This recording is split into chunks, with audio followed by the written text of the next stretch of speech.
En El Mostrador Podcast, debate y conversación para comenzar tu mañana. Al Pan Pan, con Mirna Schindler. Entrevistas con los actores de hoy. El Mostrador, el poder de la independencia.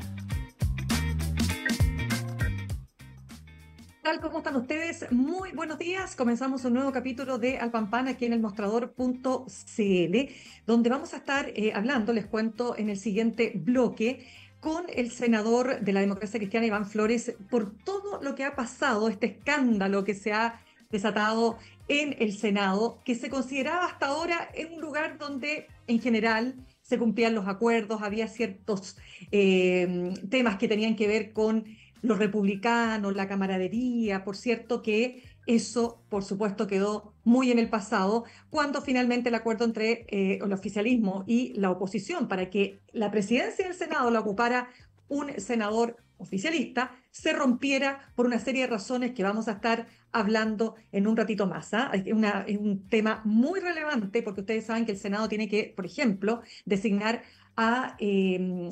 ¿cómo se llama?, a ministros de la Corte Suprema. También tiene que designar al Contralor de la República, que está pendiente, ustedes saben, y hay una serie de otros aspectos que tienen que ver directamente con las reformas del gobierno, que algunos dicen esto podría generar un frenazo, etcétera, etcétera. Pero nos vamos a meter ahora en lo que ha pasado con el caso Muñoz Hermosilla, y saben ustedes que a partir de las pesquisas que se han hecho al teléfono del abogado Luis Hermosilla, hay 777.000 páginas de distintas conversaciones que él tuvo, entre ellas con ni más ni menos que el ex director de la PDI, Sergio Muñoz, que está en prisión preventiva. Vamos a ver los alcances que esto tiene, pero desde otro ángulo, que tiene que ver con los delitos económicos, con lo que significa el soborno, con las penas que arriesga tanto Sergio Muñoz como el propio Hermosilla. Y vamos a conversar a esta hora con el abogado especialista en ética y compliance, académico en diversas universidades y ex abogado del Consejo de Defensa del Estado por más de 20 años. Estamos hablando de Rodrigo Reyes Duarte, a quien ya tenemos con nosotros. Rodrigo, un gusto de tenerte con nosotros esta mañana. Un gusto para mí, Mirna. Gusto saludarte. Buenos días. A ver, vamos a entender un poco desde la lógica de lo que tú manejas, porque acá, bueno, tenemos un Consejo de Defensa del Estado que se ha querellado, ¿no es cierto? Y aquí hay una serie de imputaciones que tienen que ver, por ejemplo, con el tema soborno, porque todo parece indicar, ¿no es cierto?, que al ser nombrado él el año 2021, o más bien uno podría inferir que alguna razón tendría el ahora ex director para traspasar esta información. El abogado defensor dice, no, lo hizo para proteger la institucionalidad de la presidencia de la República, porque en algunos de los casos, recordemos, en Joy y Minera Dominga, el presidente de la República salía involucrado, pero en definitiva me gustaría saber, como abogado, ¿cómo ves tú las implicancias que esto tiene y particularmente en el tema del soborno? Sí, Mirna, mira, sí, hubo una importante modificación al delito de soborno, al delito de cohecho, ¿cierto?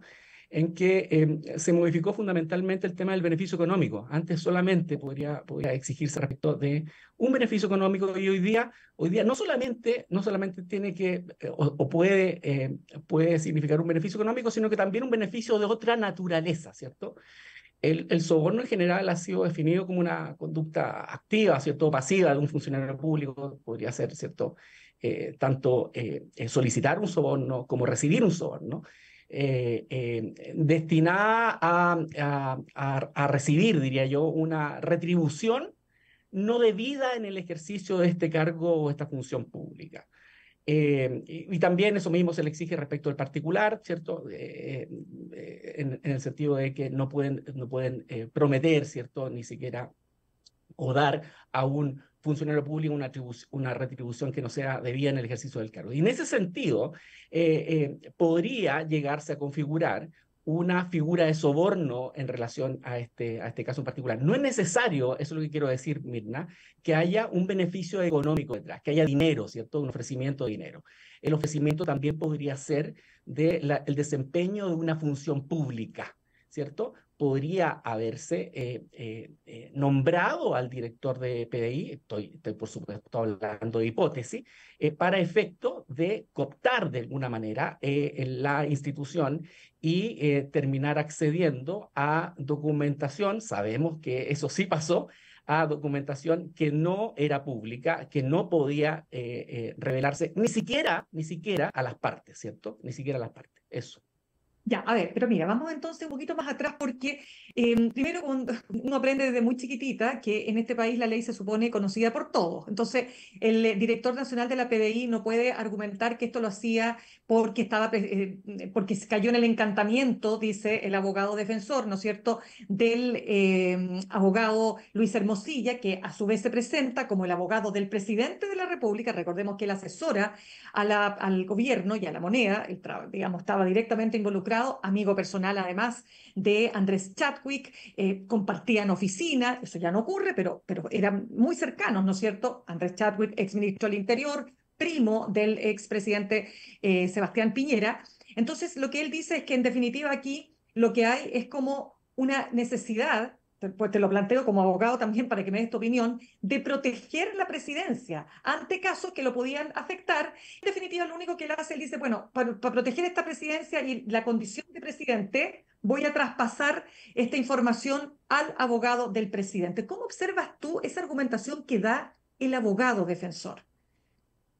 Es una argumentación, diría yo, acomodaticia y bastante débil, porque la verdad es que lo que pasa efectivamente es que terminó afectando procesos penales, ¿cierto? O sea, una de las imputaciones que se le hace efectivamente es la divulgación de cierta información que pudieron saber antes, ¿cierto? Y preparar documentos, frustrar diligencia. Eso evidentemente deberá demostrarse en juicio, pero además hay una imputación, te diría yo, Mirna, que también es muy grave y además la ley tiene asignada una pena muy grave, ¿cierto? De 3 años y un día o hasta 3 años y un día, es que es la figura vinculada al lavado de activos.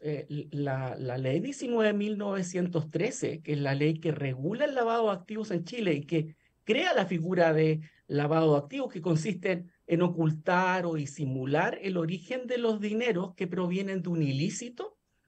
Esa ley contempla especialmente la protección de las investigaciones relacionadas con lavado de activos, ¿cierto? Y sanciona especialmente al que entregue o difunda información que de cualquier antecedente, dice la investigación, lo termina sancionando con una pena que va hasta 3 años y un día, ¿cierto? Y por supuesto, esto se extiende a los funcionarios que participan de estas investigaciones en particular. O sea, una figura gravísima que se le imputa a nada menos que al director de la Policía de Investigaciones. Yo creo que ese es el gran tema acá, que de alguna manera lo dice Mirna, la jueza en su resolución, ¿cierto? Lo dice la jueza en la resolución, cómo esto ha afectado de alguna manera la credibilidad del sistema.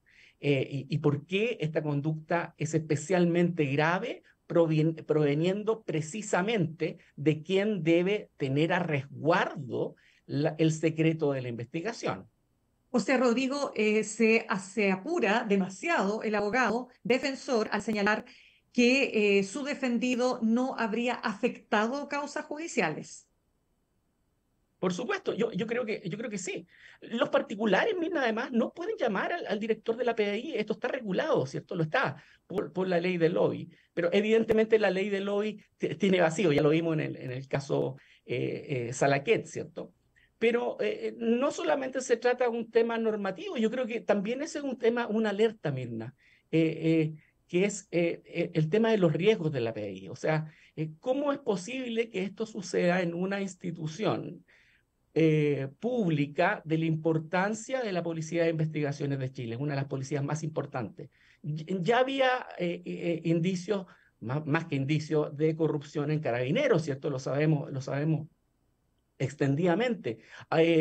Pero la PDI debiera tener un sistema, y esto yo lo he venido señalando, un sistema basado en algún levantamiento, una evaluación, una gestión de riesgos, ¿cierto? Riesgos penales. Es lo que se le exige en general a las instituciones privadas. Y esto debiera exigirse también a las instituciones públicas, un enfoque basado en riesgo en estas cuestiones. ¿Podrías explicarlo mejor a qué te refieres cuando debiera existir este enfoque de levantamiento de riesgos? Sí, mira, yo diría que esto está muy relacionado, emparentado con lo que uno Ujú. denomina el compliance público. Ya, Yo decía ayer en otro medio que el daño institucional que se ha producido por esta develación de grave antecedentes de corrupción, ¿cierto?, contra el director de la PDI, yo creo que amenaza de alguna manera la degradación de las instituciones y de una institución, de la institución policial a lo mejor más importante. Y las cosas que uno debiera hacer, es intentar que esto no pase de nuevo, ¿cierto? Intentar que esto no pase de nuevo. Y las crisis desde ese punto de vista pueden ser oportunidades para detectar los riesgos que no advertimos antes, ¿cierto? ¿Cómo fue posible que esto llegó a pasar, ¿cierto? Uno esperaría que a estas alturas las policías, no solamente la policía de investigaciones, carabineros, pero también las Fuerzas Armadas, estoy pensando en el Ejército, en la Fuerza Aérea que hoy día cumple 94 años, ¿cierto?, de existencia, veía en el diario, hubieran un programa de compliance efectivo, ¿cierto? Lo que se denomina compliance o cumplimiento. Un programa de compliance en una institución pública. Esto se exige normalmente respecto de empresas privadas, incluso empresas del Estado, pero lamentablemente, ¿cierto?, las instituciones públicas han ido a remolque. Y mira, y si tú preguntas probablemente en la PDI, ellos dicen, claro, mira, tenemos códigos de ética, códigos de manejo para todos estos temas, políticas, procedimientos, pero la verdad es que tener un sistema de compliance efectivo va mucho más allá de tener una norma, ¿cierto? Va más allá del tema normativo. Si debiera tenerse acá en todas estas instituciones, por el importante rol que cumplen, un levantamiento, una evaluación, una gestión de riesgos penales, ¿cierto?, basados en riesgos. Si no conocen los riesgos, si las instituciones no conocen los riesgos a los que está expuesto, difícilmente va a poder prevenirlos eficazmente, ¿cierto? Mucho menos gestionar estos riesgos, ¿cierto? Ver cómo esto se enfrenta para futuro. De alguna manera también esto lo decía ayer el profesor Riego. Yo lo escuchaba que decía, aquí hay un grave problema de gobernanza, de gobierno corporativo de la Policía de Investigaciones. Y el profesor Duche, ¿cierto? Creo que también ujú. tú lo entrevistaste, Sí, claro. también decía en otro medio, en estas cosas probablemente lo que debemos hacer es plantearnos una reforma en serio de las policías, tanto de carabineros como de la Policía de Investigaciones, reformas que apunten a su gobierno corporativo, a la manera en que están gestionando sus riesgos de manera profesional, cómo esto es resuelto a nivel de gobierno corporativo, con una suerte, ¿cierto?, de directorio o comité, para poder tratar estos temas que son de gran importancia para el país y en que en el fondo, Mirna, nos estamos jugando Ujú. nuestro Estado de Derecho. Claro, afortunadamente todavía tenemos instituciones que funcionan, ¿cierto? Porque claro, si estuviéramos en un país probablemente bananero, no tendríamos a dos jefes de policía imputados. La ley, de alguna manera, termina aplicándose hoy día a todo el mundo. Eso es una garantía. No debemos perderla, ¿cierto? Debemos ser proactivos en esto. Probablemente el gobierno tiene mucho que decir en esto. Y la clase política, ¿cierto? Lo que se denomina la clase política, o los políticos, el Congreso. ¿Cómo enfrentamos este desafío que surge a propósito de todos estos incidentes de corrupción? Claro. Conversamos hasta ahora con Rodrigo Reyes Duarte, abogado, especialista en ética y compliance, y además fue abogado por más de 20 años del Consejo de Defensa del Estado. Quiero volver un poco, Rodrigo, al tema del soborno, porque claro, efectivamente a partir del 2018 ya no es necesario recibir una dádiva en dinero para que se configure, ¿no es cierto?, el delito. O sea, puede ser, como tú bien decías, con otro tipo de intercambios. Podría ser, por ejemplo, y vamos a entrar en el hipotético, que este señor Sergio Muñoz no hace esto por bolitas de dulce, ni porque está tan preocupado de la presidencia y de la figura de la presidencia de la República, sino porque recibe algo a cambio. Ese algo a cambio, siguiendo la hipótesis, podría ser su nombramiento y en tal sentido, si eso se probara, podría constituir efectivamente un delito de soborno. Sin duda, Mirna, sin duda, Mirna, con la nueva normativa que lo afecta, ¿cierto? Porque él es nombrado el año 2021, perfectamente podríamos estar hablando aquí de un caso de soborno, de cohecho. Ya, pero ¿cómo se habría configurado Además que si es que así es? bueno, tú lo has dicho, con el ofrecimiento, eventualmente si hubiese existido así, ¿cierto? Con el ofrecimiento de este cargo, con el ofrecimiento de este cargo. Cuando yo ofrezco un cargo, ofrezco, ¿cierto?, contratar a un pariente, por ejemplo, en mi empresa, no es necesario, no es indispensable que exista, que medie el pago de una suma de dinero o la promesa de una suma de dinero. Basta que exista un beneficio de cualquier otra naturaleza, ¿cierto? Y en este caso, una figura especialmente grave, diría yo, Mirna, porque, claro, termina afectando uno de los elementos más importantes de nuestra democracia, la confianza en las policías. Fíjate, Mirna, que la Policía de Investigaciones lleva adelante, diría yo, las investigaciones más relevantes. ¿Cómo se deben sentir esos funcionarios a los cuales los jefes policiales le han pedido especial sigilo, reserva respecto de las diligencias, para efecto que estas diligencias sean unas diligencias efectivas, que lleguen a la averiguación de los hechos ilícitos y a la averiguación de quién es el delincuente, ¿cierto?, detrás, cuando la máxima autoridad es precisamente quien ha infringido el deber de reserva, que es clave en todas las diligencias que vienen trabajando estos policías, muchos de ellos muy profesionales, muy dedicados, ¿cierto? Por ejemplo, la brigada investigadora de lavado de activos, la brigada dedicada a investigar delitos funcionarios, que tiene funcionarios, que tiene policías altamente capacitados y que están permanentemente, ¿cierto?, capacitándose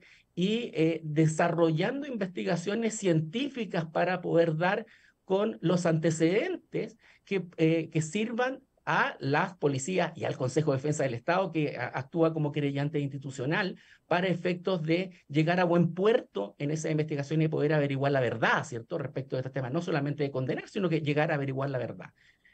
Por eso yo pienso, Ya, pero Mirna, que Rodrigo, todo esto sí. se da cuenta de que No, se pero requiere termina, un termina y te hago tema la pregunta. institucional profundo. Sí, Ya, cuéntame. es que lo que te quiero plantear es que va a ser muy difícil probar que, digamos, en este caso, el ex director lo que hace es pagar un favor por haber sido nombrado como director de la Policía de Investigaciones. Si es que eso hubiese realmente ocurrido, o sea, ¿cómo lo pruebas? Sí, sí, siempre pasa con los delitos económicos, Imposible. pasa con los delitos funcionarios, que es muy difícil encontrar la pistola humeante, ¿cierto? Como en otros tipos de delitos. Pero es posible construir una hipótesis penal en base a diferentes presunciones, ¿cierto? Y diferentes probanzas, que, bueno, falta mucho, pero seguramente vamos a tener esfuerzos importantes de la Fiscalía y de los querellantes institucionales en ese mismo sentido. Bien, ahora otra pregunta, Rodrigo, porque tú hablabas, ¿no es cierto?, de lo mismo que se le exige a las empresas, se pudiera trasladar, ¿no es cierto?, en este caso a las policías. Canales de denuncia, por ejemplo, anónimos, con normas para proteger a los denunciantes, porque ¿qué es lo que ocurre? ¿Qué es lo que uno se pregunta también respecto a lo que ha pasado acá? En la Policía de Investigaciones hay un departamento quinto de asuntos internos. En la Policía de Investigaciones queda registro si un funcionario ingresa al sistema para poder recabar información acerca de una causa. Entonces, aquí este señor se saltó todo eso, ¿de verdad? O algo pasa, porque ahí tú te preguntas, bueno, opera el departamento quinto, pero llega hasta un determinado nivel, no opera para el alto mando, no opera para la cabeza de la Policía de Investigación. Entonces, en definitiva, cómo establecer esas normas que permitan que efectivamente desde la máxima cabeza hasta la tropa, hablemoslo así, tenga ese debido control de sus acciones. Sí, sí, especialmente indignante, yo creo. Mira, yo me acuerdo, yo mucho tiempo ejerciendo en materia penal, me acuerdo que hace mucho tiempo atrás era usual que la gente llamara a la policía de investigaciones para efecto de que se consultara el denominado sistema GEPOL, ¿cierto? En que daba cuenta de las anotaciones policiales que tenía una persona. Eso se prohibió hace mucho tiempo y hoy día incluso si un funcionario accediera a ese tipo de información, es sujeto a un sumario y puede terminar expulsado de la policía de investigaciones. Y eso hace especialmente grave todo esto, ¿cierto? Claro, se espera que la policía de investigaciones tenga sistemas de denuncia, no solamente un canal de denuncia, sino que un procedimiento que sea adecuado para efecto de gestionar estas denuncias relacionados con la ética, relacionados con la comisión de delitos, que pueden tener un impacto reputacional en la organización muy relevante. Las medidas de protección de denunciante, como dices tú, por ejemplo, que impidan el despido de las personas que han denunciado un determinado hecho y lo hagan de buena fe, por supuesto, ¿cierto? Y con antecedentes verosímiles, es un elemento muy importante. Se ha visto no solamente en Chile, sino en el extranjero. Y también te diría yo, la otra cosa muy relevante es la evaluación independiente la evaluación periódica, te diría yo, por un tercero independiente, o sea, que estos sistemas sean auditados. Porque, claro, las empresas, esto pasa mucho en temas de compliance corporativo, las empresas pueden ir a Google, ¿cierto? Un oficial de cumplimiento o un asesor de una empresa puede ir a Google y encontrar el programa de compliance de ExxonMobil, ¿cierto? Y tener la delicadeza de cambiarle el nombre al menos y terminar vendiéndole este programa de compliance a una empresa y esta empresa exhibiendo ese programa de compliance o este programa de prevención de delitos, ¿cierto? Como un programa hecho a medida. Y en virtud de eso, en general en el mundo, ha venido mutando hacia la auditoría de los programas de compliance. ¿Cómo vamos a través de un tercero independiente, una empresa auditora, ¿cierto? Va generando evidencia de que el programa, no solamente que el programa existe, sino que el programa de compliance va modificándose en el tiempo, va ganando musculatura, va ganando estatura en la medida que van ocurriendo estos incidentes. Este incidente en particular de la policía debe ser una oportunidad para mejorar su programa de compliance si es que lo tiene. Si es que tiene un programa de compliance, si tiene un programa de ética, ¿cierto? Debiera ser una oportunidad para efectos de mejorar los controles, ¿cierto? Eso se espera de una institución seria. Rodrigo, se nos va acabando el tiempo, pero no quiero dejar de mencionar lo que señalaba la ministra Camila Vallejo, que sostuvo que hay indicios de una posible red de corrupción de cuello y corbata. Entonces, lo que primero que te quiero preguntar, ¿qué te parece aquello? Y la respuesta del fiscal que dice, bueno, si tiene antecedentes, que los entregue. Sí, sí, claro, lo que pasa, Mirna, es que eh, uno se pregunta, ¿qué está fallando acá, cierto? Porque cuando hay un caso de corrupción, cuando falla una vez el sistema, puede tratarse efectivamente de un sistema aislado, o sea, de un incidente aislado. Pero cuando falla dos, tres veces seguidas, tenemos dos increíble en realidad, dos jefes policiales seguidos que han tenido incidentes muy graves, ¿cierto? Y terminan imputados. Parece que tenemos un problema estructural o sistémico al menos. Yo no sé si tenemos una organización criminal, ¿cierto? Desde el punto de vista penal y no sociológico, detrás.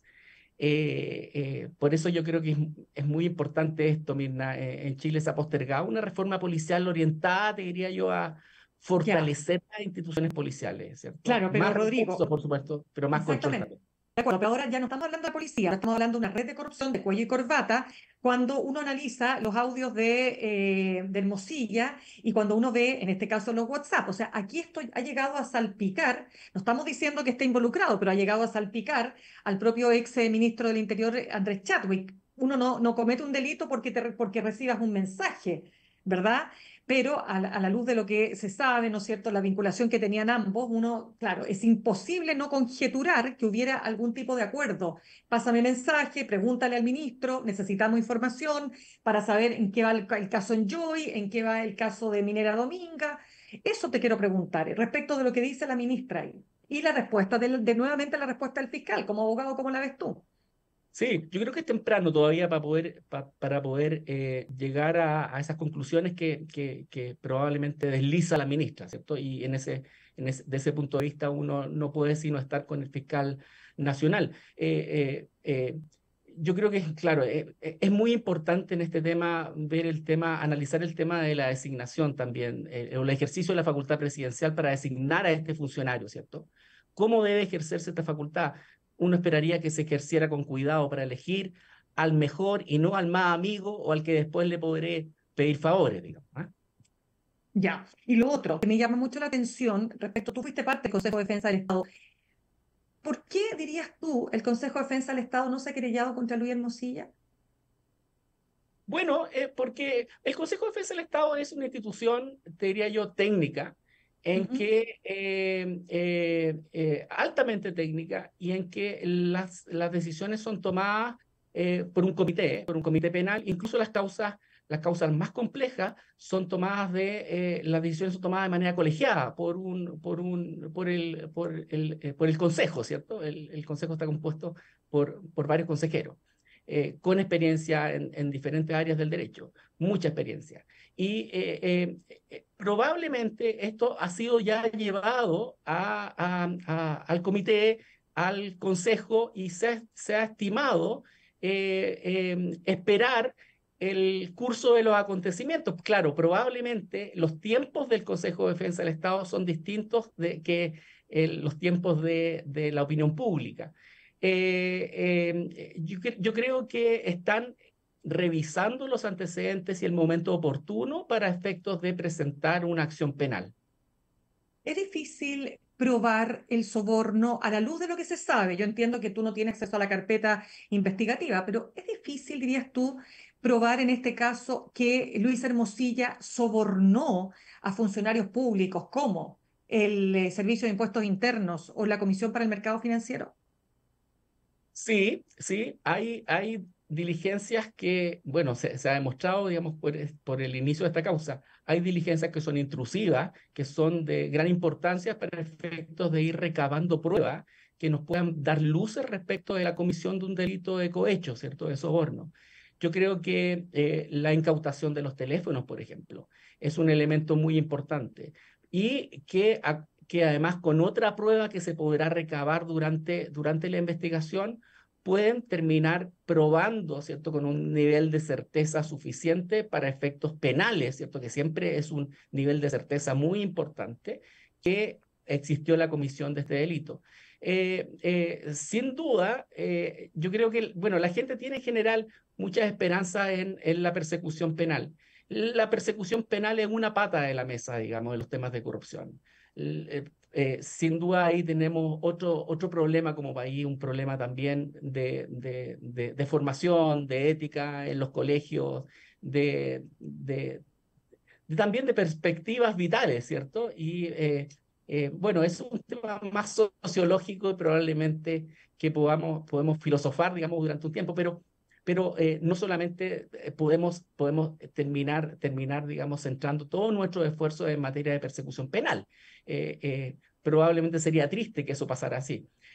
Pero es un actor importante, es un actor Claro. importante y por supuesto que queremos que estas investigaciones lleguen a Exacto. buen puerto. Es que sabes por qué te lo pregunto, Rodrigo, tú que fuiste abogado del Consejo de Defensa del Estado, que tienes una larga experiencia en estos temas, la sensación de las personas, uno conversa con un montón de gente respecto de lo que va a pasar en este caso, puntualmente respecto a Luis Hermosilla, y ¿sabes lo que dice la gente? No va a pasar nada. No va a haber justicia. O sea, le salió gratis. No, no gratis desde el punto de vista de su reputación personal, obvio que no. En ese sentido, está claro que el señor Hermosilla está en el derrumbe máximo, ¿no? Respecto de su reputación como abogado. Pero sí respecto de las sanciones penales que se puedan establecer. ¿Cómo lo ves? Sí. Bueno, yo creo que ahí se nos juega un poquito el alma de nuestro país, digamos, en el sentido de que terminar aplicando la ley, caiga quien caiga, digamos, ¿cierto? Es la típica frase. La ley se tiene que terminar aplicando sin pasiones. Yo creo que ese es un elemento que es muy importante para efectos de evitar la corrupción.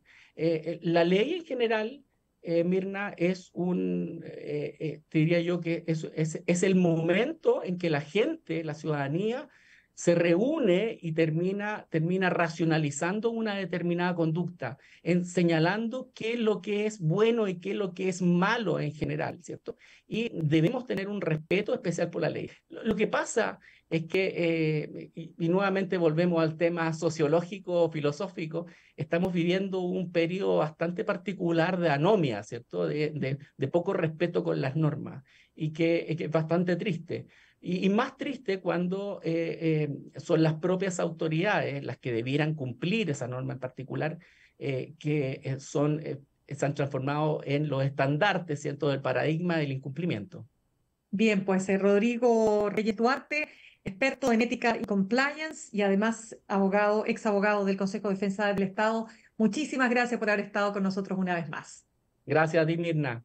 Que estés muy bien, que tengas buen día. Nos vemos, adiós. Chao, chao. Nos vemos. Saludamos a nuestros auspiciadores, Universidad Academia de Humanismo Cristiano, porque ha llegado el tiempo de cumplir tus sueños, de construir tu futuro, de aprender para transformar. Universidad Academia de Humanismo Cristiano, creamos futuro, acreditada y adscrita a gratuidad. Y ahorrar cotidianamente se puede y de forma organizada, rápida y online con Ahorrando, la nueva funcionalidad de tu app Copeuch, donde puedes programar ahorros de manera fácil y entretenida, eligiendo tus propias reglas y metas. Haz que el ahorro sea parte de tu vida con Ahorrando, la nueva app de Copeuch. Más información en copeuch.cl. Nos vamos al corte, ya les decía, nos vamos a meter de lleno en lo que pasó en el Senado. Se quebraron los acuerdos, esto no había pasado nunca, marca un antes y un después. Vamos a estar conversando con el senador de la Democracia Cristiana, Iván Flores. En instantes, una nueva entrevista en Al Pan Pan con Mirna Schindler por El Mostrador Podcast, el poder de la transparencia. Qué rico tomar tu café favorito y al mismo tiempo estar ahorrando.